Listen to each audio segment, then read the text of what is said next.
Oh, snappers. Welcome back, everybody. We are here again, back on the Hermitcraft server. Finally back. I know, it's been some time. Yep. But we'll see how this goes. It's been so long, in fact, I feel like I forgot how to record these episodes.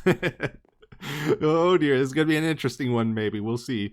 But yeah, things are a mess around here. Look at this. There's golems in my pool. I set up like some villagers a long time ago, and some of them died from a pillager raid, and I've been too lazy to fix it. And I need to like set up a proper iron golem somewhere where it'll stop them from spawning. But yeah, I haven't done that. Oh, people messing with my door here. Look at this. We got more inside. Yeah, so I kind of set up a little villager thing here. These are like all my perfect trade librarians I found. It's like, well, I shouldn't kill them. You know, they're kind of rare. Like with the lowest emerald prices for things. So I gotta figure out what to do with those guys eventually. And we got like 1,000,000 signs, probably 1,000,000 messages. Oh, is this a gravel block in there? Okay, sure. Yeah, there's signs outside here. We gotta figure out what we're doing today. We'll check all this out later. Let's first head over to the Frogger game. You know, if I was to describe this Frogger game, it would probably be like walking towards the horizon, I think is the best analogy here. It's like you can see the end is in sight, but every step you take towards it, it doesn't get any closer. Oh, it's been brutal, everybody. I love this project. Like it's been a lot of fun, but my goodness, there's so much to do on it. I've done so much, and we still have to build a shop. That's kind of the plan for today. We're gonna try to get the shop done. I did spend like a week on this since I last showed it. We designed like the interior and the components for the game last time. And I've hooked up all that to Redstone now. All the logic is done. The game should be done.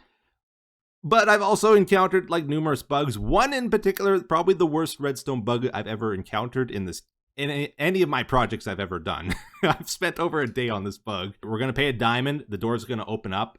And then we go inside. For now, I just have a button here.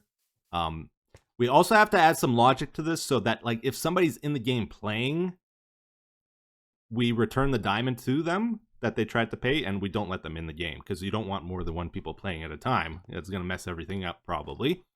And also after we enter the game, the door automatically closes while we're in it, so nobody else walks in after us. I've added note block music to the game. There's also a jukebox song I've added from I think it was the 1997 Frogger game. The retro remix. But I will say music is always a little bit of a weird thing on YouTube, so I'm going to leave it up to each of the hermits to decide if they want to use these. If not, they can also put the music off. They have that option. Let's check out the note block song first, I suppose. They're both good. The note block song is a little bit more chill, a little bit more backgroundy, more Minecrafty. While the jukebox song it's in your face. It's like we're going to jam out while we play kind of thing. So they both have their place. I shut the door here just to show you one thing. I have it hooked up so that when you pay the diamond, we're going to go into free cam a little bit this episode as well. Like right now, nothing's happening inside the game. But as soon as we open the door, once we pay the diamond to play, then that tells the Ravagers to get moving so that they're going to be moving when we enter the game because there's a little bit of a startup time to that. There we go. Yeah, so the hermits, they pay a diamond to play the game. That opens up the door here. That gets the Ravagers moving. They make their music selection. And then comes the crazy part, the hole over here. It says right-click bed to set spawn. Your items are auto-collected. Hopefully, that's kind of clear enough. And they understand what that means. This is our respawn system for the game. So I kind of did something similar to this in Hurt and Hermits back in Season 7. We needed a sophisticated way of doing the checkpoints and all that. So this is kind of similar to that, where you fall down a hole. That helps to keep your items from spewing out everywhere. You're going to die on this blue campfire. The blue campfires kill you a little bit quicker than the orange ones, by the way, which is why we're using that. We also use these trap doors here for alignment purposes so that the items fall directly where they can get sucked up by this hopper minecart, which is sitting on 4 hoppers. So it runs at 4 times hopper speed and drops items off into a chest below. So they don't need to drop off their items when they play my game. They just jump in the hole, they die, and they're good to go. They gotta click the bed, that's it. 2,372 items is the most you can possibly have in your inventory. Hoppers will move 750 items in 5 minutes. That's how long it takes for items to despawn, right?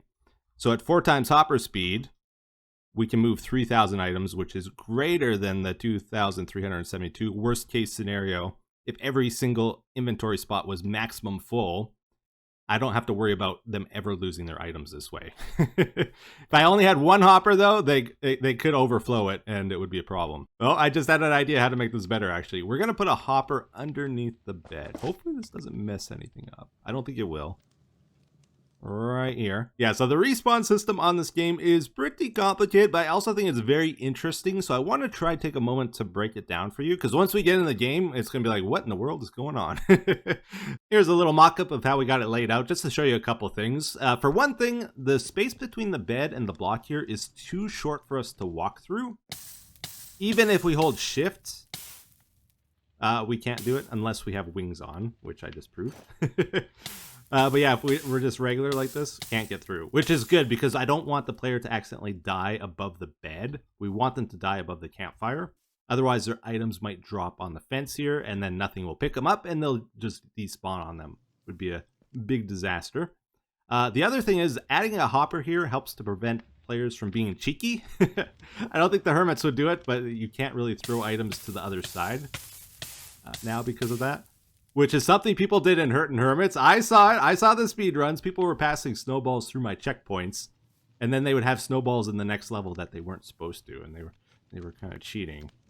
So something like this would stop that in a project like that. So there's 2 very important things we make sure happen with our respawn system here before we let the hermits into our game. The first one is they actually have to right-click the bed and set their spawn. And the second thing is we got to make sure we kill them before they can play as well. And then we collect their items, right? The reason we need them to die is not because I'm evil, not because it's funny or anything like that. Let's say, for example, they forget to take their armor off.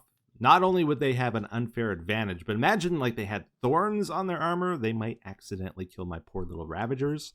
I have to go get new ones. It'd be a whole thing, and we don't want to do anything like that, right? Also, our game is very sensitive to saturation levels. We need to make sure they start a new life at the same saturation every time, and that happens only when you die, right? If they ate like a golden apple before they played our game, it would be a big problem. But if we kill them, we make sure they have the same saturation. They spawn on this pressure plate, and then a piston pushes them down this hole. They fall onto a spike, and that gives them enough damage where they're at half a heart, and then the saturation heals them up to about 4 hearts, I believe. And we got to make sure everything in our game is able to one-hit kill them. So our Ravagers do 9 hearts damage. I don't know what the zombie guy does. I gave him an axe, so he does more damage. So it should be more than 4, though. And then also at the end here, we let them drop down. And this does exactly 4 hearts damage. So if they had saturation from not dying, that wouldn't kill them, right? And we'd have a problem. So it turns out you can't really reliably detect when someone sets their spawn in the game. Like, you can do it at nighttime. It won't detect it if we click the bed during the day. Check this out. Right-click to set our spawn. Nothing happens. Yeah, so the trick I ended up going with is to keep a block above the pressure plate where we want them to spawn into our game. And then when we're ready for them to get into the game, we just retract that with a piston. And then this becomes a valid spawning spot that they prefer over the campfire. This is what gets chosen. So it's important that we keep that block there as well, because let's say they slept in the bed at nighttime, they would just skip right over to the pressure plate and they wouldn't have to die, right? So to make sure they die, we actually use a, where is it? Skulk sensor right over here. This is tuned to detect when an entity dies. So if it hears us die at the campfire, then it lets out a signal, which has to be done very quickly as well. Otherwise, the area will unload before we can retract the block above the piston. So it has to be a very fast circuit. And that shrieker gets rid of the block here, and then they respawn on the pressure plate. Every time they touch this pressure plate, it subtracts a life as well. And that's how we kind of keep track of that. And also, whenever you respawn in this game, you have like 4 seconds of invulnerability. So if we just straight up drop them onto the spike, they would take no damage. So we have to hold them here for 4 seconds. Plus server lag also affects it, so I give it a little extra time. This block actually comes down. So you're stuck in this holding area for 4 seconds, and then this piston extends, and then it pushes you sideways and you fall down. Don't worry, you're gonna see it working and it's gonna make a lot more sense. Real quick here, I just want to show you one more thing as well. The way beds work is it picks a spot around the bed to spawn you at, and it can also spawn you on top of the bed unless we have the blocks above like this, the way we do. Then there's not enough space for us to fit. So it picks one of the blocks around the bed. We block those on the two sides, right? So then it can only pick this spot where the campfire is or the pressure plate. If we spawn here, we will be facing this direction. You always face towards the bed when you spawn, but if we spawn on the other side, we're going to be facing this way. And that matters a lot with our game because we want to make sure the player doesn't have to turn around every single life. That'll get really frustrating. So what I did is I made this section kind of pop out quite a ways. We respawn at the pressure plate, right, over here. And we have to face the bed when we spawn. So we're facing this way, and we use the piston to push us. We fall down, and look at this. Because it's like overhanging towards our game, we're facing the game when we spawn, and we just walk forward. It's so much nicer. Anyways, there's a lot more to talk about in the game as well. So let's actually get in there finally. We'll check things out. So pretend we pay a diamond to play the game. The door opens up. We make sure our music selection is correct. Yeah, music on, please. Thank you. And then we hop in. We're on our campfire. If we're wearing armor, we got plenty of time to right-click the bed. We set our spawn. We can take our armor off to die quicker. And we're good to go, basically. Boom. All our items drop on the campfire. Music starts up. See the piston push us there.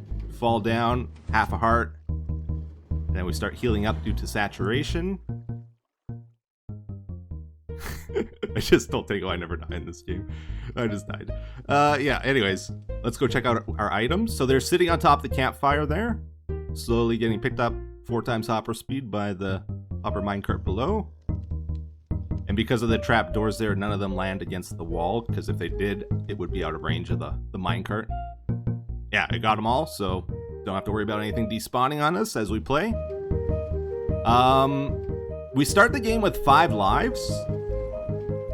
And the timer counts down, but because I was showing you that, the timer's at 0 already. I'm not good at this. It's very hard. Oh, I'm not making that. No. Okay, go this way. Go back. Why am I so slow? Oh my goodness, what's wrong? Oh, you know what? I'm playing with auto sprints. I don't think I had it on. That's why. All right, let's go. I'm still getting used to auto sprinting. Okay, and we're go now, and okay. Oh, we gotta watch out for this guy. Oh dear. Well, we made it, everybody. Woohoo! We got our first guy. I'm supposed to be explaining the game. I'm not. I'm just playing. Oh no! Wait, what? Is the screen messed up? So we had the timer at 3, so we got a score of 3 there. We're doing bug testing as well as we play. I saw a little dot on the screen. I don't know if that was just an update issue. We'll have to keep an eye on that. Okay, those screens. Oh, auto sprint. Toggle sprint is what it's called, not auto sprint. Whoa! Ah, you got hit by snake.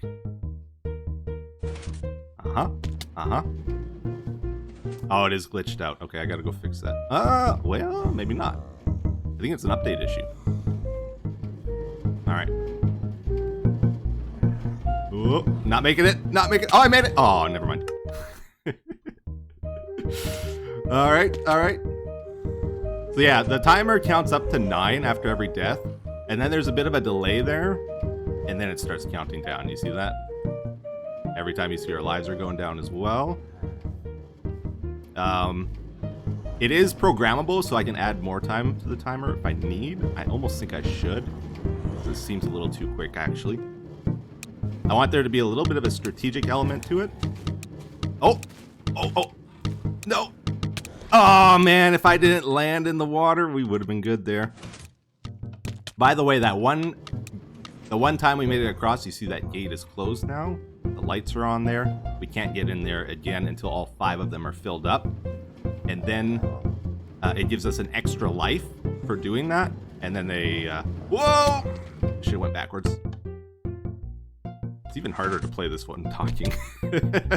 Oh, and we're out of lives. So now you see this piston has extended. We can't get into the game, but we can still check our final score at the end of it. We got 3, everybody. Do the Ravagers stop moving? I can't remember how I did this. It looks like they're still going. I don't think they stop until we do this next section. So this door opens up. This is the exit. And... oh yeah, I did add instructions down here. Good. So when we hit this pressure plate, I think that stops the Ravagers. If I'm not mistaken. And you see we got a harming potion. I needed to find some way of killing ourselves as easily as possible, because I want our player head to drop.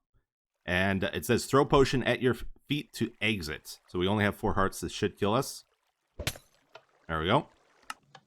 And then that triggers another thing. So next time we go through this, instead of falling all the way down, this block extended here.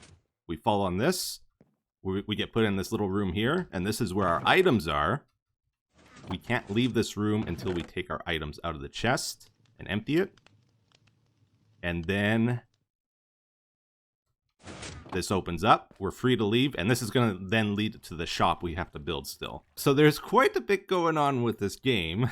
Another thing that needs to happen, at the end of every run, we got to reset the score here. All 3 of those 7 segment displays get put back to 0. And any of the gates that got closed while playing need to be opened up for the next person as well. Back to default, right? We're not going to talk about all the redstone here. It's a little too much. But we'll just point at some of the bigger things here of how they work. For one thing, I added in an automatic brewer for the instant damage potions. This is my old indie brewer, where as long as it has ingredients like fermented spider eyes and spider eyes, there's glowstone on there, all kinds of stuff comes together to brew the instant damage potions over here. And as these run out, this automatically turns on and keeps it full as long as we don't run out of stuff. I got to make a brown mushroom farm because this is only enough for like 250 runs, and we might need more. You never know. This is something I kind of want to do. This is really cool. This is one of my favorite things about this whole project. Let me show you what happens at the end of each run. So we're going to have a chest in our shop where people can check out the scores of everyone that played. And this is what it does. It packages the run like this. It shows the score of what we got. Remember, we got a score of 3 in that run. It shows who played it, Etho's head, and we can also add a date stamp to the package. And that way everyone can see the recent runs, the score. And I'll go through these every once in a while and add them to our big high score table. But while they're unprocessed, they'll be in a chest kind of thing for people to check out is the plan. And that all happens over here with our score packaging system. Combines score, player head, and date stamp. It gets the player head from when we kill ourselves with the instant damage potion, right? And then we got all these empty shulkers, courtesy of Vintage Beef, ready to go here. Thank you, Beef. Let's head on over to the side. There's a couple things we got to do. I got to add time to the timer because I think I want it a little bit slower. Again, we got our Ravagers in waiting here. Our holding areas. This is the mess that got made for controlling our timer, our lives, all that stuff. It like got really crazy here. These are designed in a way where the timer only goes up to 9, and if you add to it, it doesn't change. 9's like the cap, right? It doesn't roll over to 0. So I can just spam it with pulses and not worry about like getting the exact number of pulses correct, if that makes sense. Anyways, I tried to add notes around here to keep track of stuff. If people download the world in the future and they want to look at things, they can. So we have 2 hopper clocks. One of them adds time before timer countdown begins. So you know how it freezes at 9? We can add to that before it starts counting down 8, 7, 6, 5, all that using this. This one controls the time interval for the timer countdown. So that's like the spacing between like 8 to 7, 7 to 6. That's what I want to actually increase so it counts down slower. We'll add one more item in and try that out. This is how our score machine works. Adds 0 to 9 score to total based on timer. So if the timer is at 7, when we get to the end of the level, then we'll get 7 items in our shulker box, right? And it just, we rename these scores, so they show a score when you hover over the shulker box. And we just use a comparator signal, which gets pulled from here. So there's 9 items in the crafter, and that shows as a 9 on the timer. So if there's 7, I'll just show you actually. Take 2 out. Now it should say 7, right?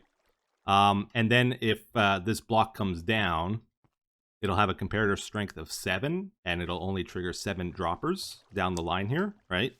And then that's how we decide how many items get added in. It's very simple, actually. Anyways, let's do another run, shall we? Yes, I think so. So I want to show you the jukebox song as well. And maybe I'll play a little bit better. I did a couple practice rounds to warm up, and I'm still dying all the time. It's so difficult. It's my biggest concern with this. I'm not sure the hermits are going to be able to handle it. Like, even after running it 10 times, I still feel like I'm struggling to get even 1 across. But maybe we just got to change our perspective. Maybe, like, getting a score of 10 is considered good, you know? Okay, how's our timer doing here? 7? Just want to make sure it feels about right. Yeah, I think that's good. I think that's good like that. Okay. Oh, boy. Here we go, everybody. 5-win streak coming up. Yep. And, oh, we can make that no problem. Okay, go across here. This guy just went. Perfect. Ooh, I'm gonna get hit here. Uh-oh. Oh, I fell in the water. I think if I made that lily pad, it would have been fine. Okay. Try again. Kind of figured out a strategy, maybe. Like, I find it helps if I look that way there. Oh, we got plenty of time with Snake if we go to the right here. Good. Okay, that Ravager just went. This one's coming. Oh, I should have waited. Okay, 5-win streak starting now. Okay, this guy just went. That one just went. And wait for this guy. Okay, good. Wait for the next one. Wait. I find it really helps to wait for them. You just rush it blindly. Like, it almost never works out. And chase the Ravagers. That's... Oh, what am I doing? Oh, how did I not get hit there? That was incredible. I'm amazing, everybody. That wasn't dumb luck.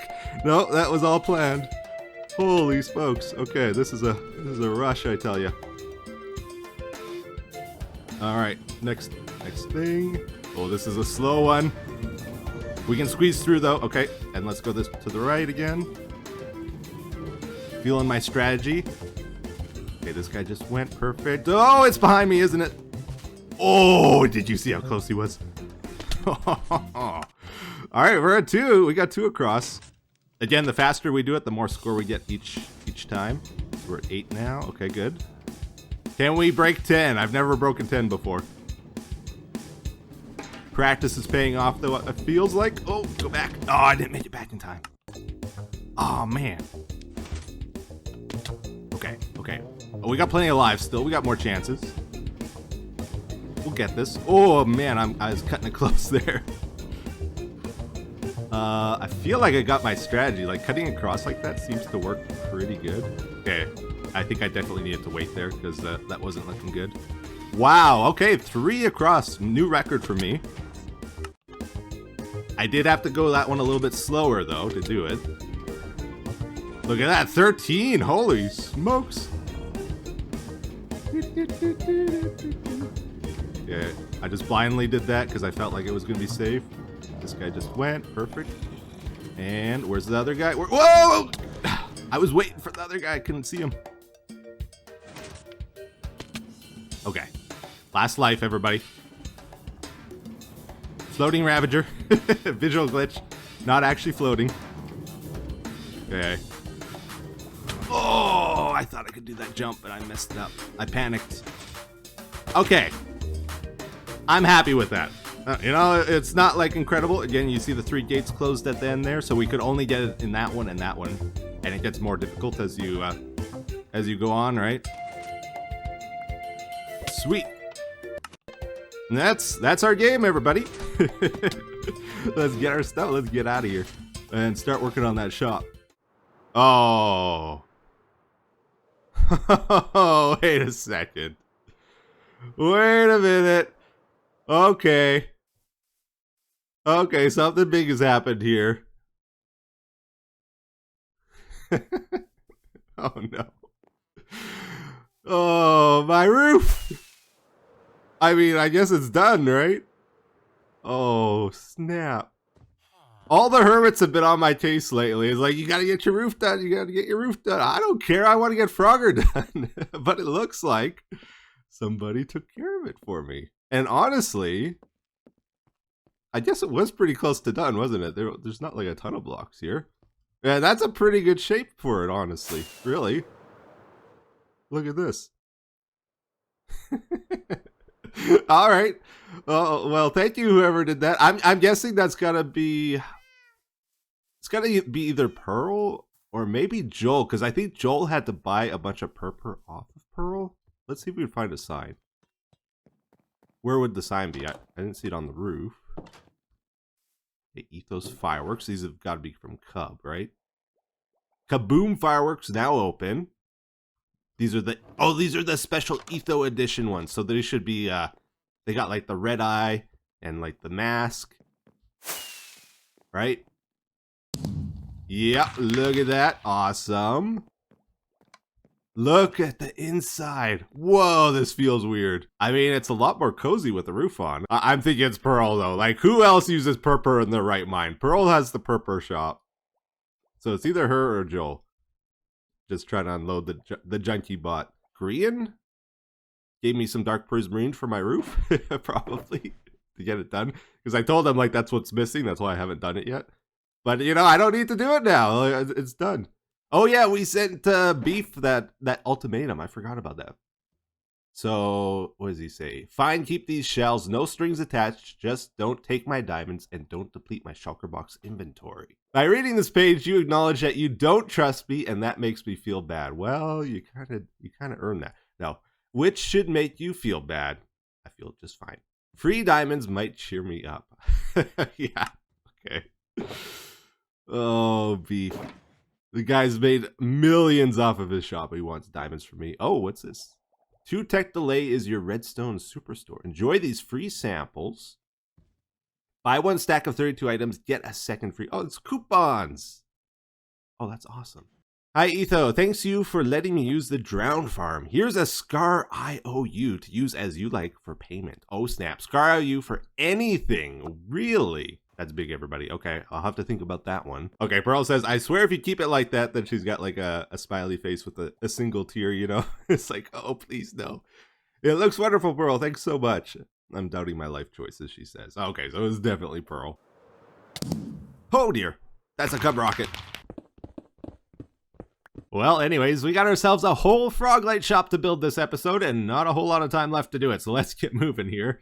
I just laid out a bunch of copper here to age, and we'll probably need to go buy some from Azuma's shop as well, because just experimenting with some build ideas for the shop, and I really like this, actually. This is a mock-up of how I think we will be doing the high score system. Like, there's a lot of ways we could do it. We could stuff the scores into a lectern, into a book, and, you know, you read it from there, but I put a lot of work into the scoring system for the game, so I almost want to make it a key aspect of the shop as well. There's a lot of different ways we could do it as well. Like, we could have a top 10 all-time highest scores. We could do like monthly scores. But I kind of like the idea of doing personal bests, so everyone's kind of competing against themselves. And maybe we move like the top 5 best scores from each hermit above the entrance to the game, so there'll also be a top 5 that way. And I kind of like this layout. Like, I originally tried putting the head on the side because we read left to right, you know. But I think it just looks better above and in the middle. So if my all-time highest score at the game is 13, this will be a 1, this will be a 3, and this will probably be blank. We're gonna put numbers on banners and use this for the walls of our shop.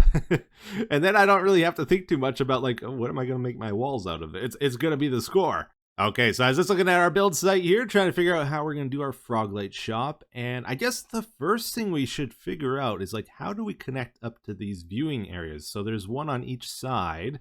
I want people to be able to go from the shop and watch anyone playing. But currently they just dead end. Like, this is it right over here. So how do we actually go from the shop to this thing? This is the entrance to our game. So let's put the entrance to the viewing area right by it, because they're kind of similar, right?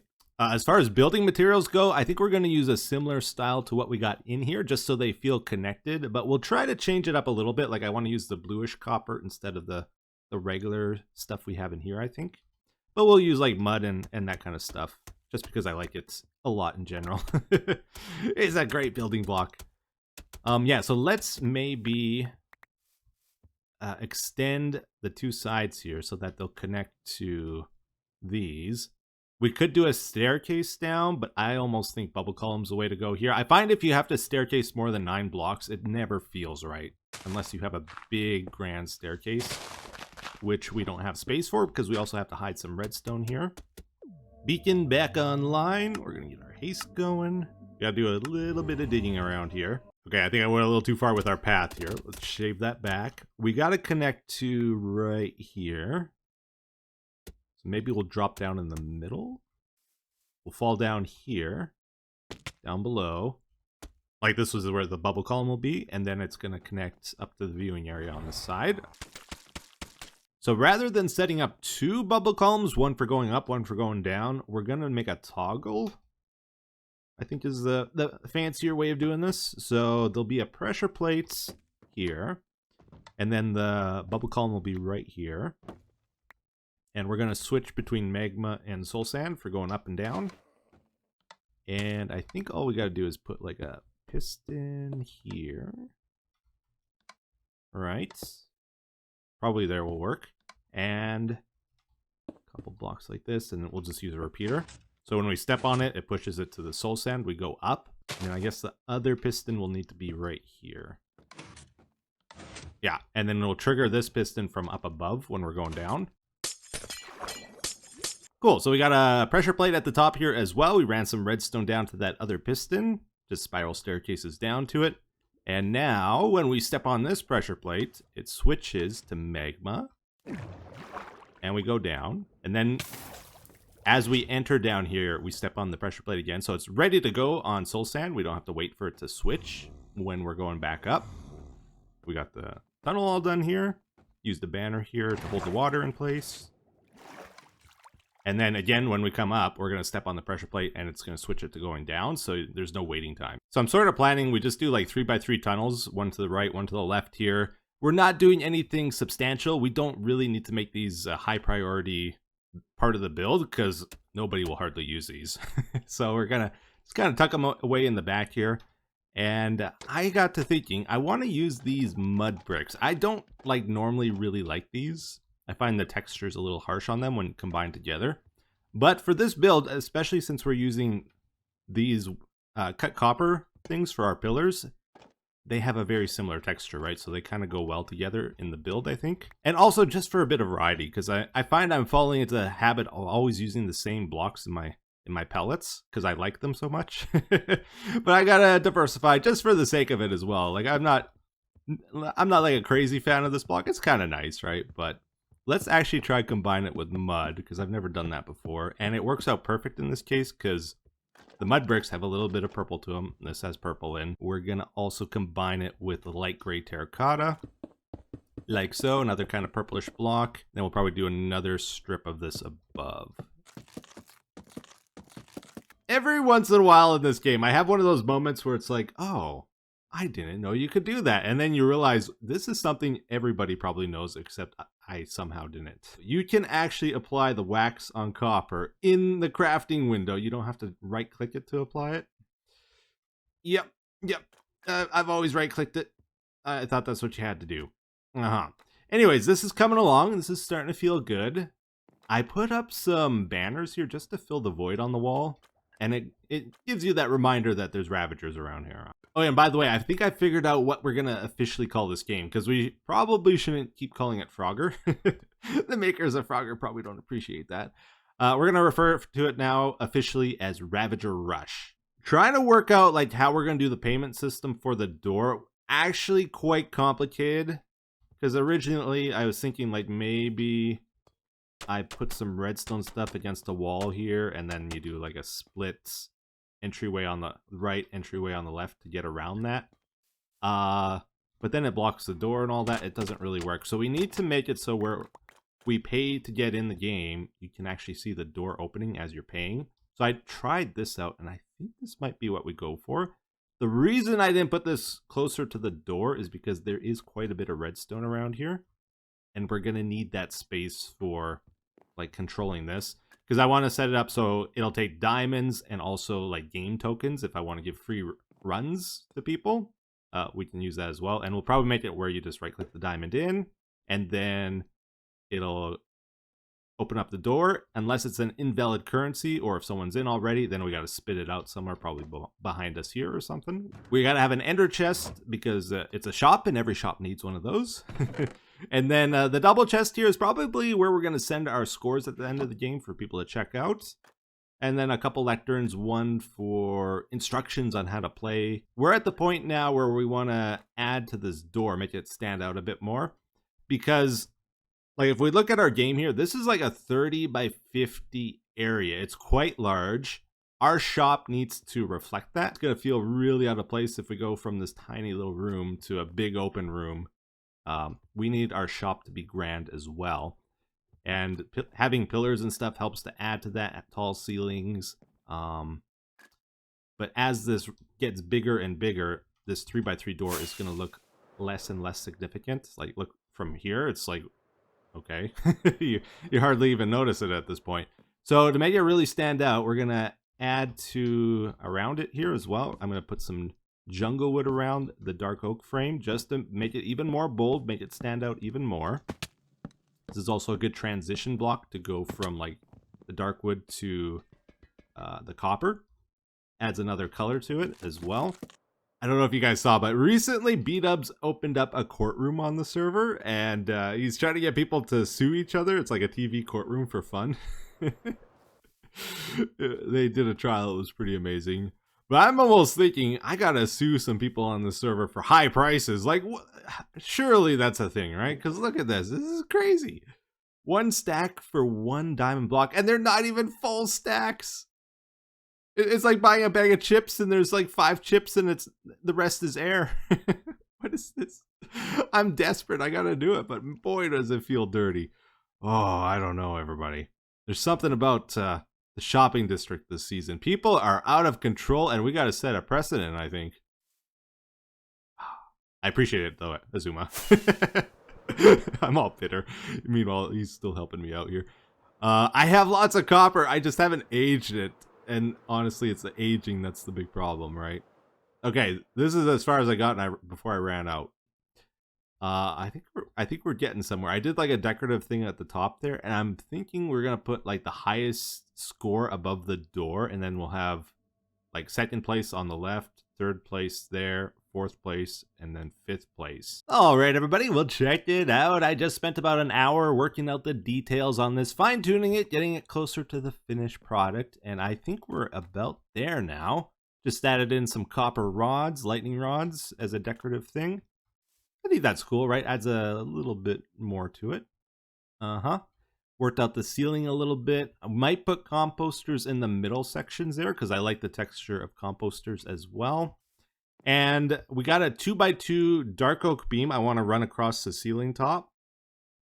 And then we're just going to mimic what we did on that end on this side, where we have 2 pillars that we walk in between to get into the building. And then we'll probably do pillars in the 4 corners as well. So I'm not doing anything crazy, as you can tell with this build. I'm pretty much just doing a lot of copying, which will make it much easier to make a large build like this. Yeah, so for planning the rest of the build here, I figured the best thing to do would be to just lay down a single block of the pattern and how many of these things I think we need. So there's going to be 5 on this side. I think we're going to do 4 on this side, and then 9, and then 9. So that adds up to 27 of these score things, which is how many hermits play on the server. So there'll be 1 for each person. Yeah, but I think I'm at the point now where I'm just going to buckle down and build and then give you a grand reveal, because I've been working on this episode for an insane amount of time now. And I'm at the fed up stage where I just want to get it out, you know? We're not going to get the exterior done, unfortunately. but hopefully soon. Tell me, how can you tell a build is an Etho build without me telling you it's an Etho build? Well, you just gotta look at it. Is it finished? No? It's probably an Etho build. Oh, yeah. So we gotta do the outside on this thing. We gotta do the terrain around it. I ended up chopping off Tango's path here a bit, so I gotta fix that. Probably route it around the building this way. Proper etiquette. If you mess with another Hermit's build, you gotta fix it. So that'll have to get done soon. We still gotta do the redstone inside, but you know, we did take a couple steps towards that horizon today. We got the inside of this figured out, and I'm actually pretty happy with this. I think it feels pretty cool in here. It's a bit of a weird building, but I like weird buildings personally. You know, I'm not too big on the realism. This is a color palette I really like, using jungle wood with like the copper, sandstone, dark oak, moss. You know, you can throw some red blocks in there, maybe brick or whatever. There's honestly so many options. And it almost always looks cool. Or I like it as anyways. Acacia, you know, is very flexible. So how did we lay out the shop? It's a weird layout. We have the path down the middle, right, to get to the game. And then it splits off on the two sides here. We ended up putting all 3 Froglights on one side here with a little mock-up of our game where you cross the road, you get to the lily pads. And then on the other side, instead of dropping off your frog here, you buy your Froglights here. So I'm trying something I might regret. I don't know. I want to experiment with using pots for a payment system. The downside of that is it's out of the norm and people might not understand what to do here. We'll have signs above to try to explain it, but basically I want to set it up where you drop off diamonds in the pots, or you're going to win game tokens playing the game for buying Froglights, and you put those tokens in the pots, and then it's going to shoot out some Froglights for you, whatever color you pick. There'll probably be some bubble streams in the water here that the Froglights come out of, and some shulker unloaders and stuff, so we have a big supply. I did visit our Froglight farm. I farmed up a bunch of them, so that's good to go. Got a little bit of a stash to begin with, and because the Froglights are an odd number, we couldn't split it evenly, where half were on one side, half on the other. We had to figure out, okay, what are we going to do with the empty spot over here? I ended up just putting a little office thing here. I don't know. You know, if we got to talk with our Froglight clientele here, or someone's got some complaints about the game, we can talk, you know? I might try fill up the space here with some shelves or something. I don't know. It feels a little empty still. Maybe try hang some Froglights from the beam there, like patio lantern sort of thing. I want your guys' feedback on this. I do like these plants lining the side here. It makes the build feel a lot more complete, but my concern with it is it does block our view of the score. So maybe they need to go or be changed. I don't know. I tried using these leaves instead that are more transparent, but didn't look as good, I thought. So anyways, we do have 27 spots for our score, but 6 of them, these 3 here and these 3, I tried to make it look like part of the build. And then if for some reason all 27 Hermits play our game, it's very unlikely they will, then we can convert these over to actual score things, right? But the space is allocated for it, but it's not set up for it just yet until we need it. Okay, before we wrap up, I do want to do one more thing this episode. Yeah, over here, this is Pearl's brand new dye shop. Looks very cool. And she set up a redstone project, one of her first redstone projects, and it sounds like it's pretty amazing. She made Wordle in Minecraft. We're going to try it out. Entry to Dye-duction. Okay. Game instructions. 10 pages. Oh, thank goodness. Oh, I was worried I messed something up and they were all going to despawn. Okay, it's picking them up. Maybe I should read that book. I was gonna wing it, but you know, I'm not feeling confident now. Correctly placed letters will light up the bulb. Incorrect letters appear in the red barrel to the right. Oh, correct letters, but incorrectly placed will appear in the yellow barrel to the right. So I've been told it's kind of like Mastermind. Okay, I think I get the gist of it. So we take the game pieces. I have no idea the strategy. I don't really play word games in real life. I think we put them in the dropper. Do you, like, I'm assuming a good strategy would be to just guess all the vowels first, right? Okay, I just did A, E, I, O, U. This might be a horrible idea, but that's my strategy in my first game here. Confirm guess. Okay, we got a light turning on. We made our guess. I heard a whoosh whoosh sound, so that might be good. Correct, but placed in the wrong spot. Incorrect. So no E, no U, no I. There's an O, though. Where's my A? I think I got A correct. So this has got to be an A. Argon. Wait, we did A, E, I, O, U. So the O was here, so and it was a yellow, so it can't be there. Okay, second guess here. I'm thinking along might be a good choice here. So A-L-O-N-G. We know the O doesn't go here because we did that in the first guess. But we know there's an O in the word. Let's see if it works. Confirmed guess. Oh, the O was correct. Let's shift it like that. But nothing else was, really. I was feeling really confident about along. I'm really bad at word games, I think. I can't think of anything now. I had like 2 ideas, and they're all gone now. Is accost a word? A-C-O-S-T? There's a good chance I'm spelling this wrong. But I'm blanking right now. I need another tip. I got nothing else. Okay, so I got the A in there. I got the O. We figured those out. Confirmed yes.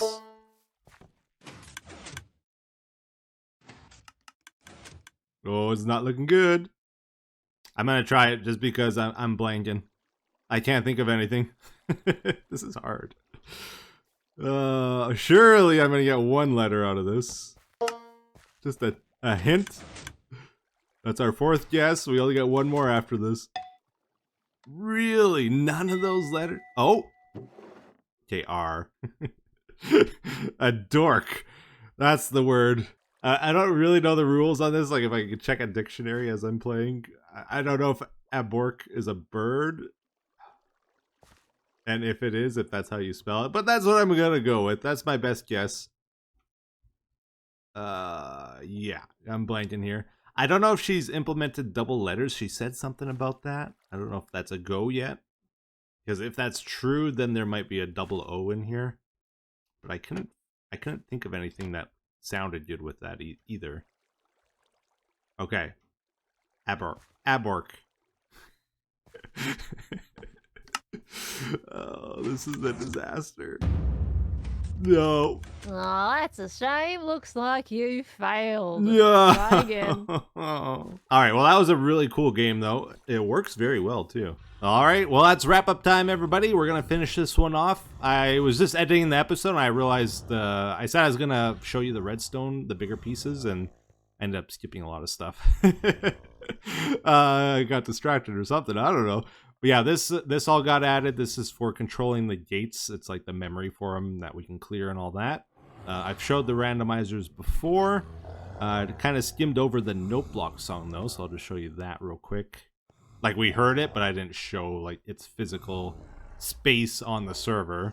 So this is layer 1, and then there's a layer 2 as well. A little bit smaller. This is the jukebox song. It's like, set this up in less than a minute, and then this is like an hour or 2 to set up. There's a big difference. I'm hoping most people play with the note block song on, because that's what I put the most work in. And then I also added in some chunk loaders. Where is that? This is part of something that failed, which I don't want to talk about right now, okay? Yeah, chunk loaders over here. So even if somebody accidentally logs out while playing or they get disconnected, it's not going to mess up my Ravagers anymore. We have chunk loaders for the whole arena. And that also solves a bug I had where when you die and you're in the death screen, apparently the chunks unload. That wasn't always like that in Minecraft, and I didn't know they switched it. And I spent the whole day trying to figure out why my game was breaking. I was fixing all my redstone and, you know, trying different things, nothing was working, and I finally realized it's not my redstone. It's the game. The chunks are unloading now when you die. But yeah, that's gonna do it. So hopefully you all enjoyed this one, and you take care. You have yourselves a wonderful day. Bye bye.